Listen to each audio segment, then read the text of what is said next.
hello everyone welcome back to my YouTube channel अनि म चाहिँ धेरै पछि आज आइरहेको छु युट्युबमा लगभग 1 महिना बेसी नै भइसक्यो अनि अस्तिको भिडियोमा चाहिँ म नेपालमा थिएँ अनि अहिले चाहिँ म सिङ्गापुर आइसकेँ अनि सिङ्गापुर आएर चाहिँ म यति बिजी भएँ कि भिडियोहरू पनि बनाउनु पाइरहेको छैन क्या अब यहाँ आएपछि त्यही त हो अब घरहरू सफा गर्नु पऱ्यो सामानहरू राखेको निकालेर फेरि राख्न पऱ्यो है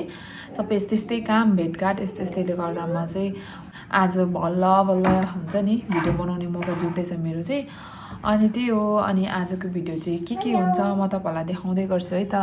म चाहिँ खाना पनि खाइसकेँ अघि नै खानाहरू बनाएको चाहिँ मैले भिडियो बनाइनँ अनि खाना खाइसकेपछि अब भाँडाहरू सफा गर्नु छ अनि मेरो छोरालाई पनि मैले सुताइसकेँ मेरो छोरा चाहिँ आज एकदमै बिहानै उठेको थियो अनि त्यही भएर साह्रै निदा लागेछ आज छिटै सुत्यो अनि उसलाई मैले सुताइसकेँ अब सुतेको बेलामा चाहिँ म चाहिँ काम गर्नुपर्ने हुन्छ खाना खाएको भाँडाहरू धुनु छ अनि त्यस्तै छ घरहरू सफा गर्नु छ अनि त्यसपछि अरू के हुन्छ अब म गर्दै गर्छु है अहिले त पानी पो परेछ बाहिर त यो सिङ्गापुरको वेदर चाहिँ यस्तै हुन्छ कि कतिखेर पानी पर्छ कतिखेर के हुन्छ घाम लाग्छ थाहै हुँदैन अत्तो पत्तो नै हुँदैन सो बाहिर चाहिँ पुरा पानी परिरहेको छ है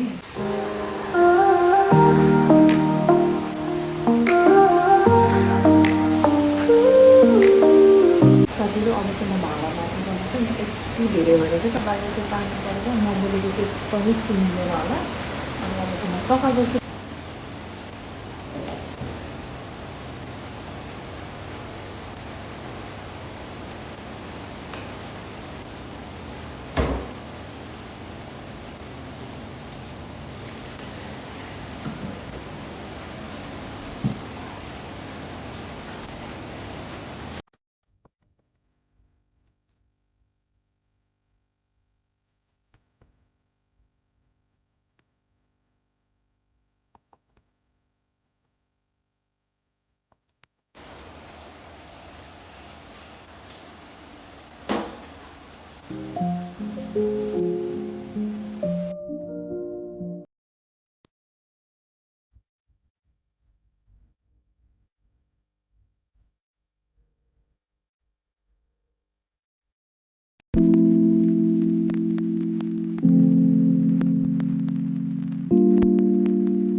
हेलो साथीहरू मेरो चाहिँ यस्तो नराम्रो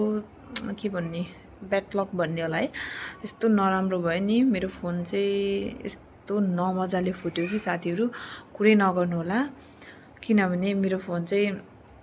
भर्खर मात्रै किनेको थिएँ कि मैले भर्खर भन्दा पनि 8 महिना भएको थियो मैले फोन किनेको चाहिँ अनि मेरो फोन चाहिँ पुरै ध्वस्त नै भयो है फोन चाहिँ अनि सोचेको पनि थिइनँ यस्तो हुन्छ भनेर अनि मेरो फोन यहीँ चाहिँ हेर्नु न कभर पनि मैले फ्याँकेको थिइनँ क्या यहीँ चाहिँ अनि यो फोन चाहिँ यस्तो नमजाले फुट्यो अनि यस्तो भएको छ मेरो फोन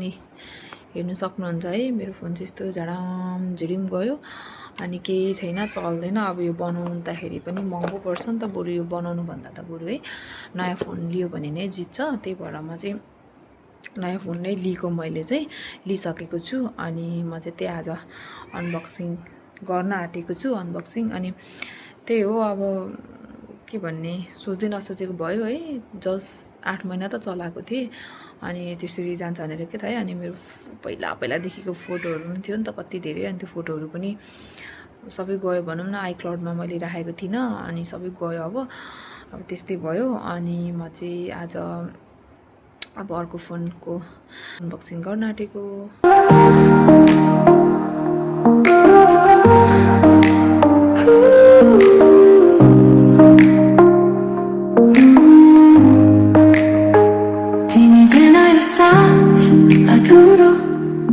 फाइनली साथीहरू मैले चाहिँ मेरो फोन ओपन गरिसकेँ अनि अब म सेटिङहरू मिलाउनु छ